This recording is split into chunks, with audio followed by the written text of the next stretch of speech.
Sir, ano pong masasabi ninyo dahil nagbigay po ng komento dito si Senador Chis Escudero na hindi naman needed na magkaroon pa ng press con, ipaalam. Kumbaga SOP na itong pagbibigay ng briefer kay Pangulong Bongbong Marcos para at least alam niya kung ano yung mga legal... Wala bang brief si Marcos? Pagbibigyan ng briefer. Baduy! Ang baduy mo, banat ba? Options po, attorney. Pero bago mo na yan, ano ba itong ganitong legal options na ito, briefer na ito? Kailangan ba talaga ito, attorney? Well, mainly yan, bahagi yan ng normal na function sa Executive Department, yung mga briefer na yan. Pero hindi yan ang dapat pag-usapan. Ang kailangan ay konfirmasyon sa Department of Justice at saka kay Pangulong BBM kung ano na yung binitawan nung araw, no? Na kung saan ay hindi nila papayagan yung reasons. Hindi ba? Naalala natin naman to Admar and MJ, yung pag-atras natin sa Rome Statute nung March, I believe March 17 yan, 2019, no? Ito ay official na pag-atras na nagkaroon ng transmission at recordation yan. Iyan ay sumasalamin sa isang desisyong nagpapakita yan, Admar and MJ, ng soberenya nating bansa upang patunayan ang ating kalayaan at pamahalaan ang sariling mga usapin nang walang panghihimasok mula sa labas, no? So dito sa pag-atras na ito, wala nang jurisdiction ang International Criminal Court sa mga pangyayari sa loob ng Pilipinas pagkatapos ng pag-atras. So ito dapat ang ine-expect natin na ilaman ng briefing na i-ignore itong ICC. Now, alam naman natin na pangalawang batayang prinsipyo sa international law, Admar and MJ, is yung prinsipyo na tinatawag nating prinsipyo ng komplementaryo, no? Na naninindigan ang Pilipinas, panahon ni Duterte at ngayon si Pangulong BBM, na yun naman ang binitawan niyang salita, na ang sistema ng batas sa ating bansa ay matatag at ganap na meron tayong kakayahan na magsiyasat at mag-usig ng mga krimen, kasama na ang mga tinatawag natin inaakusahan sa konteksto ng giyera laban sa droga. So, ipinag-uutos ng prinsipyong ito ng komplementaryo na dapat lamang makialam ang ICC kapag ang mga pambansang hukuman ay hindi kaya o ayaw mag-usig ng mga krimen at pinapahayag ng Pilipinas na hindi ito ang kalagayan sa loob ng ating bansa. So hindi naman po pwede yan kasi...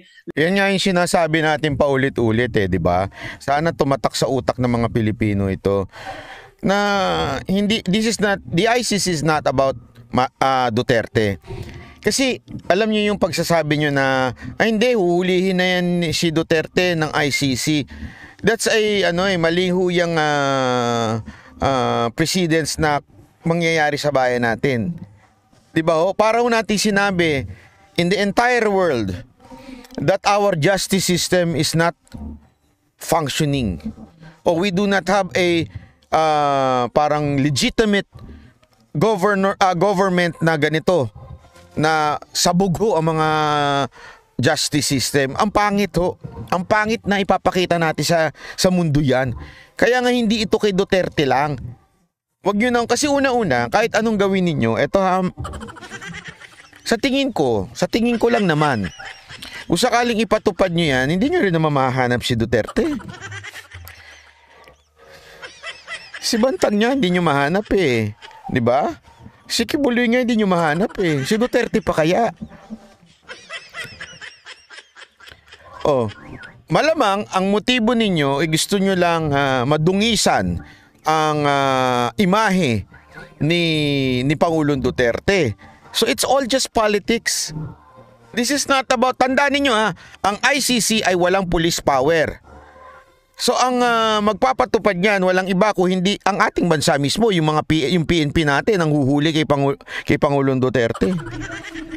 Sa tingin niyo mahuhuli niyo yun? Hindi ako upon my observation lang. Observation ko lang naman. Wala ko sinasabing tatago ko. Observation ko lang naman. Ha? So anong ibig ko lamang pong sabihin? So alam nyo, itong ending ng ICC na ito, it's just about para matag na mamamatay tao si Duterte. Pati yung kanyang anak, kasama na diyan. Kaya nga, di ba pansinin niyo, bakit biglang sumulpot yung pangalan ni VP Sara Duterte sa ICC? Nawala naman siya noon, walang kinalaman. Si Bato yan si Bongo, si Pangulong Duterte. Wala naman si VP Sara, ba't biglang sumulpot yung pangalan niya? Kasi this is about politics. This is about 2028 election. Naku po, pambira kayo. Andiyan na naman kayo. Mirit na naman kayo Pero alam mo, meron ako ibang nababasa dito. Meron akong ibang nakikita dito. Ito laman, nakikita ko lang. Kasi, di ba, nakikita natin yung mga maisog-maisog. Isang dahilan kung bakit nilalabas tong ICC is pambabanta ito sa mga Pilipino na particularly kay Pangulong Duterte, sinasabing tigil mo yung pagdadaldal mo dyan, i-ICC ka namin.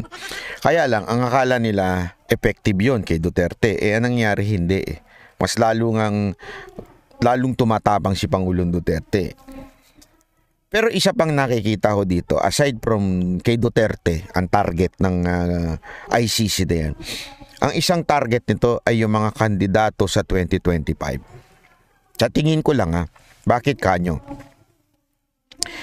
Kasi kung sakasakali lang lumabas po yung warrant. Siyempre, ano nakasunod nun? Isipin kaagad ng tao. Ulihin na yan si Duterte.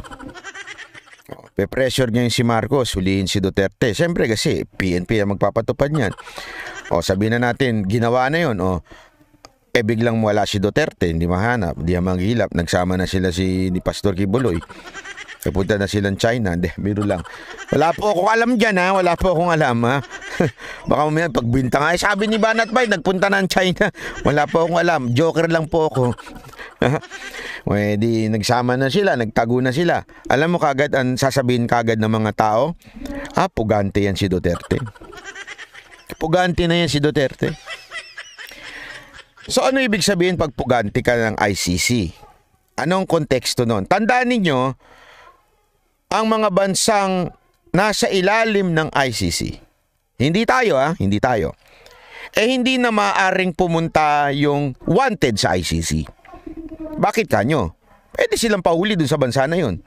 Kasi yung bansa na yun na nasa ilalim ng ICC, kailangan sumunod sa utos ng ICC. So malilimitahan ng biyahe nung kung sino man tao na yun. Si Pangulong Duterte walang pakialam dyan. Wala namang hilig sa biyahe yan Di ba? Walang pakialam si Duterte dyan Ang tanda na hindi na yun. Pero yung mga kandidato na tatakbo sa 2025 sa partido ni Pangulong Duterte, sasabihin sa kanila, di ba? Pahiwatig yan. Subukan ninyong tumakbo. Pumanig kayo kay Pangulong Duterte. Idadawit namin kayo sa ICC. Sasabit din kayo. Diba? Yan ang sa tingin ko Hindi, diba Ito ay sa totoo lang, sa tingin ko ito'y warning, ika nga. Babalaho ito sa mga magiging kandidato ng 2025. Para sabihin na huwag kayong sumama. Huwag kayong sumama dito kay Duterte or else dawit kayo sa ICC. Dawit kayo dito sa kaso na to. Yan ang sa tingin ko Yan ang punto nitong ICC na to. Kasi walang ending din tong ICC. Hindi naman nila kakayanin si Pangulong Duterte mahanap.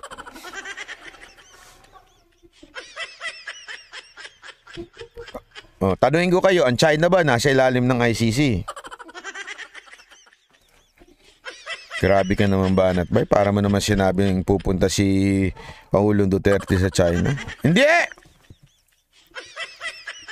Tanungin ko kayo, Amerika ba nasa ICC? Hindi din. Para mo naman sinabing pupunta ng Amerika si Duterte. Hindi, di ba? Hindi. Patas lang. So ibig lamang pong sabihin yan mga kababayan, walang ending itong ICC nito. Ito'y pagbabantalaang. Binabantaan lang si Pangulong Duterte, binabantaan lang yung mga kasi tandaan ninyo, nagbuo na ng Unitae ngayon eh. May bago na ngayon eh, Unitae. Oo. Wala na si BP Sara. Ano ba si BP Sara? Hindi na. As far as I know, yung bagong Unitae, wala na si BP Sara Duterte. Sa tingin nyo ba sasama pa si BP Sara Duterte sa Unitae? Sakit naman sa puso ng mga pag sumama pa siya sa Unitae. Di ba nagsama na po yung Partido Federal at saka yung Lakas. Yung Lakas nga, nandun pa si Gloria eh. Si Gloria pa yung kinikilalang chairman emeritus ata ng Lakas eh. Parang something like that eh. So nagsama sila. O etong si BP Sara Duterte nag-resign na di ba sa Lakas. So wala na siya sa Unitae. Diba? So ibig sabihin po, ito na ang bagong Unitae, itong Lakas at saka itong Partido Federal. Oh. Ngayon, etong si Pangulong Duterte, yan na lang ang pinaka-strong. Di ba, nung isang araw lang nagkaroon ng convention ng PDP. Oh, hindi natin alam kung magpapatuloy yung ibang mga kandidato. Mahirap po ito. Alam mo, sabi nila, actually, yan yung time na may mga kumukumbinsi kay Moca noon na tumakbo noong 2019, tumakbo senador. Kasi yan yung pinaka malaking oportunidad na maipasok ang mga kandidato ng presidente. Yung midterm election na tinatawag. So, 2019, di ba? 2016 si Pangulong Duterte, 2019, kaya kinukumbinsi si Moca noon. Hindi naman siya nagpakumbinsi na tumakbong senador. Sabi niya, hindi. Simula tayo sa mababa at ano muna natin. Tapos, etong 2025, dito ho, eto na yung pagkakataon ng administrasyon na to na burahin yung mga quote-unquote kumukontra pa sa gobyerno. 2025 election. Kaya ito yung basihan ngayon na ano mangyayari sa 2025. Pag maraming nanalo dyan na sabihin na nating kaalyado ni Pangulong Duterte, sampal yun sa administrasyon.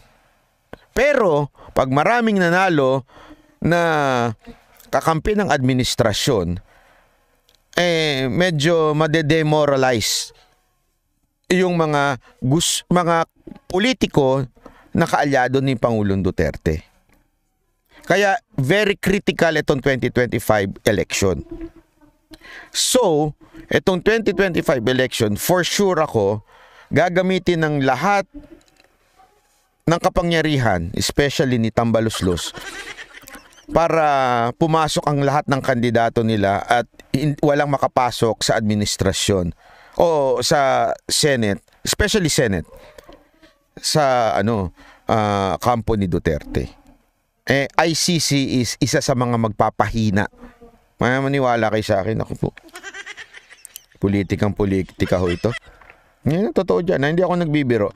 Ito ay malaking pagsubok. Malalaman natin yan kung sino mananalo ngayon 2025. Delicate su ito. Maniwala kayo sa akin. Boss Bay, totoo ba si Yorme number 3 sa senatorial survey? Pang-apat, wag nung pakitin. Hindi. Kasi tayo, lang ho tayo totoo lang tayo. Kasi ayoko nung may mga ibang nagpapakalat ng kung ano. Yun yung nakita ko kasi si Isko, pang-apat, I think. 4 to 5, nakasulat dun 4 to 5. So doon ho siya. Kaya sinasabi natin, although syempre gusto natin tumakbo yun, di ba? Ako, kung akong tatanungin nyo, isa yan talaga sa ikakampanya ka uli, si Isko. Malaking bagay yun, maraming magagawa yan. Tsaka yung utak ni Isko, magaling diba? Dahil una-una, naging ho yan naging vice mayor yan. Humahawak ho yan ng city council. Ang vice mayor may hawak ng mga city council So, malaking bagay ho yan. Eto pa. Tanong po, ganito ba ka talaga kaibil ang mga politiko sa atin? Actually, hindi lang naman po politiko. Lahat po. Okay lang yan, huwag kayong mag-alala. Tiwala lang, tigas ng ulo. Ayaw, grabe naman to si Gio. Tigas ulo ni BP, ayaw kasi sumunod kay Tatay Digong. Kasalanan din niya. Ay nako, ayokong ano yan. Umabot tayo sa ganyan.